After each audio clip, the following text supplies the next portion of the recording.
23 मार्च को बलिदान दिवस नाम दिया गया है।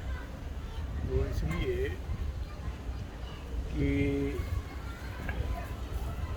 जब ये बात आई थी लाला लाजपत राय को मार दिया गया था और अंग्रेज़ों के अत्याचार बढ़ गए थे, तो जो क्रांतिकारी थे वो तो क्रांतिकारी थे, जो शांति वाले थे वो भी ये कहते थे कि ये सब हमको, हमारी सज्जनता को ये हमारी कमजोरी मानते हैं, इनको कोई इनको सबक नहीं सिखा सकता। तो जब ये बात आई थी तो फिर न क्रांतिकारियों ने कहा था कि ठीक है अब ये हम पर छोड़िए। तो फिर वो उसमें जो था सॉन्डर्स, जिसने वहाँ से अत्याचार किए थे, तो इसको मारने की योजना बनी। चंद्रशेखर आज़ाद ने कहा हमको छोड़िए, तो भगत सिंह को उसमें आगे रखा गया, उसके साथ राजगुरु और सुखदेव थे। तो ये देख लिया कहाँ उनको करना है। और चंद्रशेखर आज़ाद और वो भगवान दास माहौर और एक वैशम खान साहब, ये रेस्क्यू टीम में थे कि अगर ये फंस गए तो उनको निकालना पड़ेगा वहाँ से। तो ये लोगों ने पता था, जैसा कि पता था कि वहाँ पुलिस हेडक्वार्टर से वो आएगा, निकलेगा। तो जैसे ही वो निकला, मोटरसाइकिल कर रहा था, तो उसमें ये छिपे हुए थे और जैसे ही सामने आया तो राजगुरु ने बाहर निकल के फायर कर दिया, तो उसके सर में लगी। वही काफ़ी था, गिरा वो, लेकिन रिस्क नहीं लेना चाहते थे। तो भगत सिंह ने बाहर निकल करके उसमें पूरी अपनी जो होती है मैगज़ीन खाली कर दी, 6 की 6 लेटे लेटे उसे जैसे जड़ दिया। और उसके बाद वो निकले। ये बड़े मतलब भोले स्वभाव के लोग थे, क्रांतिकारी तो थे। तो वो जब उन्होंने किया तो वो जो मैगज़ीन वहाँ गिर गया, मैगज़ीन बदला उन्होंने, तो मैगज़ीन गिर गया और वहाँ से वो चरण सिंह दौड़ा, बहुत पहलवान तरह का है, कांस्टेबल था। तो चूँकि चंद्रशेखर आज़ाद ने ये कहा था कि मैं किसी भारतीय को अपनी गोली से मारूंगा नहीं, तो ये अपने मैगज़ीन पढ़ रहे थे, तो उन्होंने उसकी टांग में निशाना मारा, तो वो लंगड़ा हो गया, लेकिन लंगड़ा भी वो आता रहा। तो ये पास आ गया तो राजगुरु ने निकल कर उसे धोबी पछाड़ मारा, तो वो गिर गया और ये भाग गए। तो उसी बीच में वो वहाँ गए तो मैगज़ीन उठाने फिर दोबारा निकल गए थे। उसको बहुत डांटा, क्या हो गया था? अरे पंडित जी बड़ी मुश्किल से तो कहाँ से लाते उठाए थे, तो खाली कारतूस और उठा लाता, बेवकूफ़ कहीं का, कैसे सीनियर उसमें था, ऐसा उनका बड़ा वो था। तो वहाँ से तो उसके उसमें ये लोग पकड़े गए थे। जो असेंबली कांड का उसमें तो कोई था ही नहीं, उन्हें वैसा बम फेंका था, लेकिन उन्हें योजना बनाई थी भगत सिंह ने कि हम ये जो कर रहे हैं, हम इतनी बड़ी सल्तनत से कैसे लड़ेंगे, कहीं कहीं से अरेंज किए हुए हथियारों से। तो कुछ ऐसा करना पड़ेगा कि नौजवानों के खून में उबाल आ जाए, ऐसा कुछ करना पड़ेगा। तो उन्होंने फिर योजना बनाई थी कि मैं असेंबली में बम फेंकूँगा और हार्मलेस फेंकूँगा। बेचारे असेंबली के सदस्यों ने क्या बुरा किया, लेकिन एक हाँ करूँगा और पकड़ा जाऊँगा, और पकड़ा जाऊँगा तो फिर वो अखबारों की खबर होगी, फिर जब उस पर होगी बहस होगी तो फिर मैं जवाब दूंगा। वो हमसे कहेंगे कि तुम लोग वो हो देशद्रोही, हम कहेंगे तुम लोग देशद्रोही, तो फिर बात हम कह सकेंगे। तो ऐसा उन्होंने योजना बनाई। तो चंद्रशेखर आज़ाद ने कहा कि नहीं, इससे कहो कि वो खुद ना जाए, ये तो काम और किसी से करवाया जा सकता है। तो उन्होंने कहा नहीं, हमें मिलना पड़ेगा। तो फिर उन्होंने बताया कि ये तो कर तो कोई भी देगा, लेकिन जब वहाँ प्रश्न उठेंगे तो जो जवाब पहुँचाना है वो या तो मैं दे सकता हूँ या तो आप दे सकते हैं लोगों को ये बात है। इसलिए आप तो हमारे नायक हो, आप रहो, मुझको ये तो उन्होंने कह दिया कि ठीक है, ये रिस्क लेते हैं। क्योंकि जब उन्होंने बम फेंका उसके बाद पुलिस को दहशत थी, सॉन्डर्स के देख चुके थे और सिंपैथी भी थी उनके साथ, तो पकड़ने 10 मिनट तक कोई आया ही नहीं था। नारे लगाते रहे, उन्होंने कहा था पकड़े जाएंगे, तो पकड़े गए। तो वो तो कुछ नहीं था। फिर वो सॉन्डर्स हत्याकांड में जो लोग थे उस पर फिर उनको फांसी हुई थी। तो उसमें शहीदों पहली बार ये दिखा था क्रांतिकारियों के भारतीय खून शांति प्रेमी है, लेकिन कमज़ोर नहीं। हम बदला लेना भी टिट फॉर टैट भी जानते हैं, जैसा उन्होंने किया था। तो उसको शहीद दिवस के रूप में मनाते हैं। और ये तो सबको पता है कि उन्होंने कहा था कि हमें, भगत सिंह से लोगों ने कहा कि तुम वो अपनी मर्सी वो कर दो अप्लाई। तो उन्होंने कहा कि क्या बेकार की बात करते हो, कौन कहे। किसी ने कहा, बोले ठीक है। तो उन्होंने लिख दिया, बोले कुछ लिख दो भाई। तो उन्होंने कहा अच्छा लिख दूँगा।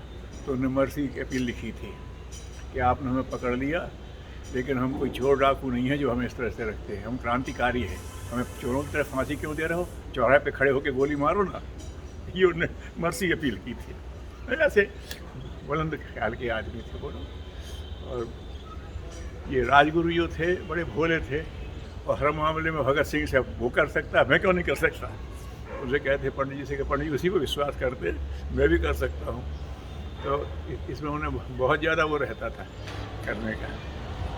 तो एक उसी में उनकी जब बात हुई, किसी ने कहा वहाँ से आए, अरे यार तुमने क्या निशाना मारा? सीधा सर में गोली मार दी। अरे बोले मैं तो छाती का निशाना लिया था, वो सर में गोली लग गई। एकदम बोले। तो उन्होंने माहौर जी ने लिखे इसके संस्मरण जाते के थे। तो उन्होंने कहा देखा तो ये भाई तुम्हारा निशाना इतना तो नहीं चूकना चाहिए कि छाती में तो सर में लगे। तो देखा तो पिस्टल दूसरे बोर की थी और कारतूस दूसरे बोर का था, उसमें ढीला था। तो ढीला है तो उतना अच्छा एम पे जाता नहीं है, लेकिन भगवान की इच्छा थी लग गई। तो उन्होंने कहा अरे ये तो इस बोर का कारतूस नहीं है। तो बोले देखो पंडितवा की बात है ना, अपन माउजर रखता है, उसको वो दिया था, मुझे ये पिटपिटियाँ पकड़वा दी थी। लेकिन वो अंदर बड़े साफ तबीयत के आदमी थे, बहुत आपस में प्रेम था, साथ साथ उठते थे, साथ साथ बैठे थे और रिस्क तो कवर करते ही थे। जहाँ से ऐसी भी स्थिति आती है कुछ नहीं है तो निकाल, तुम्हारे पास क्या ये करनी है? उन्होंने के पास ये है, तो कहीं से दाल ले आए, कहीं से आटा लिया, खा लिया। मतलब इस तरह की उन्होंने बड़ी कठिन जीवन जिए। तो इसको शहीद दिवस इसलिए मनाते हैं कि उन्होंने जानबूझ कर के शहादत दी थी, जानबूझ कर के पकड़े गए थे, और सिर्फ इसलिए कि नौजवानों में खून में जोशा, और उसमें सफल हुए। जब वो बात हुई तो सौरे में वो हो गया था, भगत सिंह कर रहे थे, उनने वो दिए। फिर ये हुआ था कि उन्होंने कहा अपनी पैरवी मैं खुद ही करूँगा। तो सर आसफ अली ने उनसे कहा था, बहुत अच्छे वकील थे भारत के, आसफ अली रोडियन के नाम पर है, तो राष्ट्रवादी थे। तो उन्होंने कहा मैं उसमें था, मैं तुम्हें गैलरी में पहचान भी लिया था, मुझे कहने दो, मैं कहूँगा तो उसकी बात के ज़्यादा दम होगी। तो उनने फिर किया और मैं यही बात कही थी कि आपने इसको क्या किया है, लड़के अपराध क्या है? मतलब उससे असेंबली काम से उन्होंने छुड़वा दिया है क्या? उसने हम बहरों को सुनाने की तो कोशिश की थी। वो तो आप भी करते हैं सर और मैं भी करता हूँ। आप भी हथवा ठोक के कहते हैं ऑर्डर ऑर्डर, और मैं भी कहता हूँ योर अटेंशन प्लीज़। तो उसने भी तो यही किया था और क्या किया है? नहीं बड़े उसका हुआ था, लेकिन फिर वो सॉन्डर्स कांड के बारे में इन तीनों को फांसी दी थी और उन्हें हंसते हंसते स्वीकार की। और उसका प्रभाव ये हो चुका था कि भगत सिंह को फांसी उन्होंने अपने लाइन से हट के दी। फांसी हमेशा सवेरे दी जाती है और निश्चित समय टल जाए तो फिर फांसी टलती थी, उस समय का नियम ये था। लेकिन इतना ज़ोर से उसमें था कि सवेरे नौजवान जोश में आ जाएं तो बड़ा बेकाबू हो जाएगा। एक बात और लोग कहते हैं कि गांधी जी से कहा था कि मर्सी अपील कर दो। गांधी जी अगर मर्सी अपील कर दे तो छूट जाती, और भगत सिंह छूट जाएगा तो क्या होगा? अंग्रेज सरकार बहुत डरी हुई थी। तो उन्हें अगर रात को वो मर्सी अपील करेंगे ऐसा संभावना बन रही थी, तो उन्हें शाम को ही फांसी दे दी, सवेरे तक के दौरान।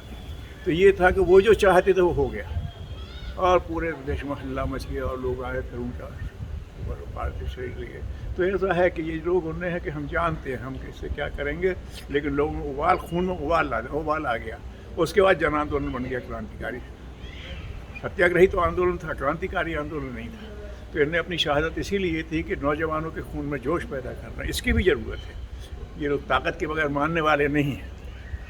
ये भी अपनी जगह ठीक है, हमारा भी अपनी जगह ठीक है। इस तरह से तो शहीद दिवस ये है, तो ऐसे नौजवानों को सम्मान भी करना चाहिए, आदर भी करना, उनसे प्रेरणा भी लेनी चाहिए। समाज में जो बुराइयां हैं, जो कुरीतियाँ उस समय वो थी, अब आज है। अब आज कोई विदेशी शासन तो है नहीं, लेकिन ऐसी जो हमारे देश को बदनाम करने वाली कुरीतियाँ हैं, जो प्रवृत्तियाँ हैं लोगों के उनमें स्वार्थ हैं, उसके प्रति नौजवानों को तन के खिलाफ होने की ज़रूरत है। ये गलत है तो गलत है, हमने गलत कहा, प्रमाण नहीं मांगोगे, ये रेव है कि हम कहेंगे सारी दुनिया जानती है, और तो प्रमाण के आधार पर गलत को सही, सही को गलत सिद्ध कर दिया जाता है। तो ऐसे नौजवान भी खड़े हो सकते हैं आज में कि हम तो सही को सही कहेंगे, तो करो हम देखेंगे। और अगर ये होगा तो सब तरह के सब तरह खड़े हो जाएंगे, जैसे सर राष्ट्रपति खड़े हो गए थे। आज तो कोई कमी ही नहीं है, लेकिन ऐसे पहल करने वाले नौजवान, हमारा किसी से ना काहू सो दोस्ती ना काहू सो बैर, लेकिन राष्ट्र हित की बात हम कहेंगे, और जो भूल हो रही है वो हम कहेंगे।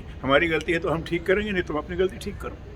तो इस तरह के भी हो सकते हैं। तो मुझे ये प्रेरणा लेनी चाहिए कि राष्ट्र सर्वोपरि है, हमारी संस्कृति सर्वोपरि है, व्यक्ति का क्या होता है।